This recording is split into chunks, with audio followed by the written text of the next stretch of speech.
Hello la famille, vous allez bien? Vous allez bien ngulu na nzambe na uti na église lelo na kenga moko papa kete bana bakete na uti nga moko vraiment na pamboli nzambe dimanche lelo eleki kitoko makasi kaka ndenge lekaka tokumisa nzambe bandeko se nzambe apesi pe makasi na nzoto eza malamu kokende église mage motema moto nde eza église mais église pe koke kobondela nzambe eza si na reconnaissance ke nzambe apesi makasi ka nde tokenda misala pourquoi pas tokende pe église soki nzambe abateli biso bandeko na nga eloko na ngai tosola mwa moke eza eloko oyo esalama mingi na biso bato surtout biso baafricain esalama trop omona motu moko aza na likambo aza na problème na motu moko boye akoluka pe kaka yo pe lokola bozalaka na ye akotiso na baproblème na bango ezaka malamu te tochange bacomportement likambo na yo na songolo na motu oyo boza na ye eza ya yo na ye eza ya ngai na motu wana te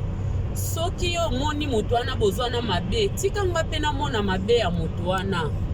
koya te kolinga te ke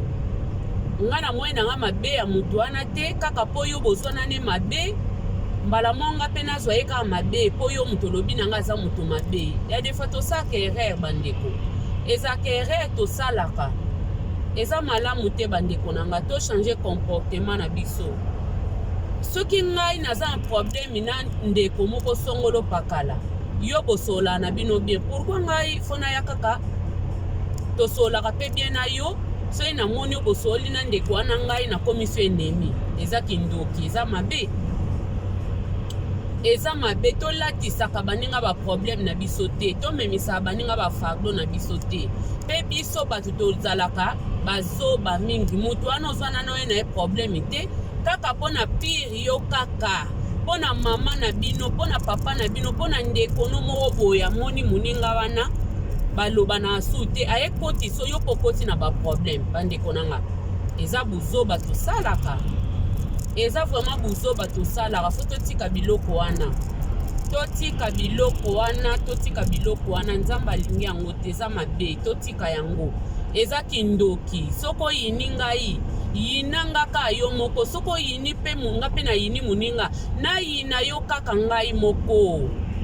nakozwa te na yini entel nakota so sentel mususu ayina muninge komi kindoki eza ka kindoki bandeko eza kindoki babiloko bongo yango pe babenga kindoki eza kindoki totika babiloko wana c'est pas bon tobanga nzambe totika biloko wana eza kitoko te tozala mayele biso bato soko moni mutu mo bazokota yo kentele azala mabe yo swana nona ye te ozwana nona ye na problème te okeka na loyenge ya intel te koke na loyenge intel wana te ke o intel asalinga mabe asaliwe no yo koke na loyenge intel wana te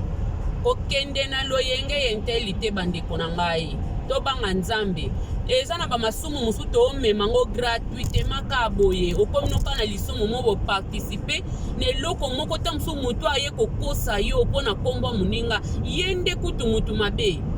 ye mutu asala muninga mabe ma ye siko mutu aliboso aye ko diabolize yo tokeba na bato ba diaboliza kosalika contact na mutu